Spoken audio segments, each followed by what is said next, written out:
Hey, what's up? Travel Chronicles, call this chapter 56. I tried to record 56 yesterday, but it got a little bit long, so I'm going to try again. What I was talking about yesterday was Tenet, and I got to see the movie on Sunday for the first time, and thinking about the movie, there's some things that maybe didn't make perfect sense to me, or, the concept was not well defined that I had an issue with. So I'm just going to get into the things that I had an issue with or didn't understand right off the bat, and then maybe we'll get into some sneaky things that I thought I saw that were kind of subtle that nobody else I've seen really talked about. The first thing is the turnstiles. Now, they said they sent instructions back for the turnstiles to be made, and the sailor made them. But how does the turnstile exist, right? Because eventually you're going to go back to a point where the turnstile doesn't exist anymore, or, you know what I mean? Because at one point they go into a turnstile, and it's like, all right, you're going to have to find another one to go back into, because they don't have that. And then they're like, all right, well, we know where there's one in Oslo, so we'll go back to Oslo and go on that one. All right, cool. But there was like a whole squad of people that went through that one turnstile, and then it's just 3 people going through the one at Oslo. And where'd the other people go, right? And then by the same token, they went on this boat, right? Because after they go through that one, then he finds out that they got a boat that's got all these turnstiles on it, or turnstile-like devices on it, because now they have the technology as well. So why make them go back to Oslo, run through a burning plane backwards, to try to get through that turnstile for 3 people, one who had a gunshot wound, instead of just taking them right to the boat to start with? This seemed like an unnecessary step.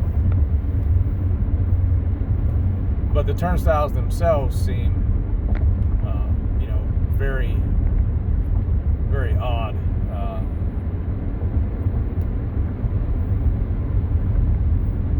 I guess from a standpoint, once you go in one, then you cease to exist, going forward, or if you're going backwards into one. I don't know. That's a really weird concept to me. It makes sense, though. That's the way Primer was made, but Primer also had one other thing in it while they were going backwards. The guy, if he had to take enough water, food, and stuff to make it for however many days he was going back. But in this one, they never address how they're eating, right? Because if you're going backwards, can you eat food that's going forward in time? Because the more you go backwards, the more you would bite into the food, but then it would get put back together, or something. Like if it was an apple, you'd take a bite of the apple, but then the whole apple would be there. I don't know. It'd be like that Doctor Strange where he was going backwards and the bites go back onto the apple. How would you digest? Right? They have to have a special breathing apparatus. Wouldn't the food have to be going backwards in the same timeline too? One other part, talking about that Oslo part, and I know what they're trying to show, where his arm's bleeding, where he got shot, or where he was in that fight, and it's like, oh my goodness, you're bleeding, but theoretically, he's still getting older. He's not getting younger going backwards in time. He's still aging forward. So if you think of his timeline as going forward, even though he's going against the flow of time, necessarily, he can't go back to a point even though that injury's going to happen, like in the past, it's still in his future, right? So if I'm going to get my arm broken or something, it's not in a cast right now. If I'm going backwards, it's like, oh yeah, my arm gets broken last week, but it's still me doing it. So that just didn't make any sense. That whole Oslo sequence, it's really cool visually. Here's what I like about the movie, right? There are some really cool visuals where you see this stuff going forward and backwards at the same time, and it's like, wow, it's a new newish concept. There's been some other movies where it's been in. I think Doctor Strange had like a good visual of it, but this is the first large scale. This is what the movie's based on type of thing. So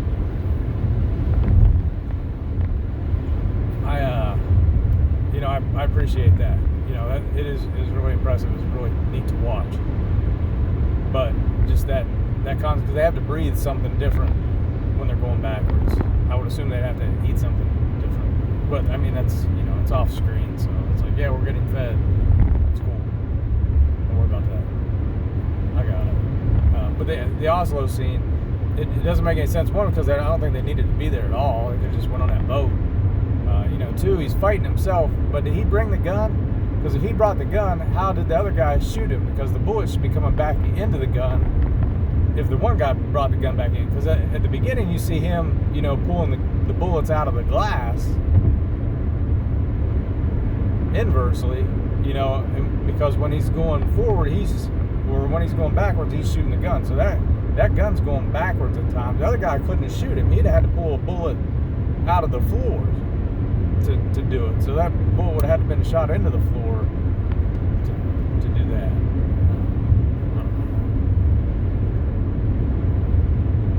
A little bit of an issue there. The other issue is with those turnstiles, because they haven't defined, how what happens if you blow one up, or how old are they? Do they persist, going backwards and forwards? The concept of it, I guess, eventually is like he would have had to build like the first one, then he would have had to have built another one, or just waited and then used the other one later, and he could have went back. We're getting bogged down in the weeds a little bit, but those were two of the bigger things. What was the other thing? Well, the other thing that I thought was neat was,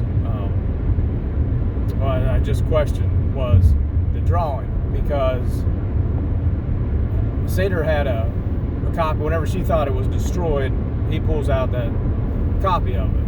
And I just wonder how many versions of that drawing there actually were, because he was using it as leverage. So I'm sure he would have made multiple copies of it. So you could theoretically, go back, to a certain period, like pull it out of the timeline, go back, and then, but you would have to do this like constantly, to have multiple drawings around with you, just so you always had that leverage, that insurance. But the thing that makes me question it is because she never really touched that copy. It was brought out on a platter. He opened the platter. She saw the drawing. She never actually touched it or interacted with it.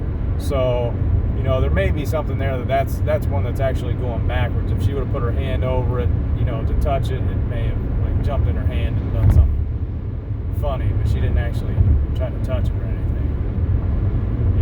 I think that was a play by him. I'm not sure that was the real actual drawing. Either that, or the one that they had at the beginning was one from a reversed timeline. I don't know. I think theirs would have had been moving forward, though, or else it would have had some really weird properties. But I mean, it's completely possible.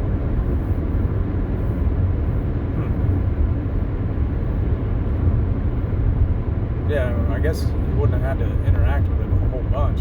He would just have to come up with an idea of, hey, I want this going backwards. I mean, he could even like plant it somewhere, like bury it and then just go dig it up and it's like, aha, here's a drawing.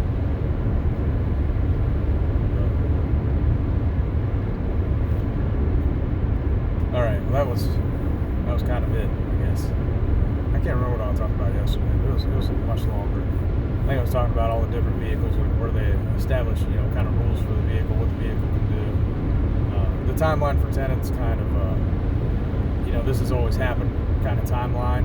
That was the other thing. The doomsday device. It doesn't make any sense. Because, and this guy should be able to see it. Everything that's happened has happened. right? That's kind of the theme of the movie. If it's already happened, you can't change it. It's the grandfather paradox, right? They reference it a couple of times. I don't think they do an adequate job explaining it. They kind of explain it like, if you go back in time and you kill your grandfather, how could you exist to kill your grandfather? And it would be just this kind of loop where he's dead, and then all of a sudden he's not dead, and you're alive, and then he's dead, and you're dead. Just kind of instantaneous loop, right? But it falls apart because it can't happen. You can't kill him and be alive, right? Now, what they're saying is there are people in the future that think that you can do that and still be alive. But conceptually, there's like 3 different things that could happen, right? So if it works, if this doomsday device works perfectly, then it kills everybody in the past right then, and then somehow everybody that's alive in the future, which even the future, I mean, we're talking like hundreds of years, but what about 5 minutes from now? That's the future. So those people would be alive, and then you haven't really changed anything, just the people in the past died right before that. So all the resources that you're trying to save would essentially still get used up anyway. So that doesn't change anything. The alternative is that, like you kill somebody in the past, people in the future die. So when he kills everybody dies, right? And at some point they should have realized, because they were in the future and they came back to steal that bomb, that it was going to work out because nobody had died. They hadn't died.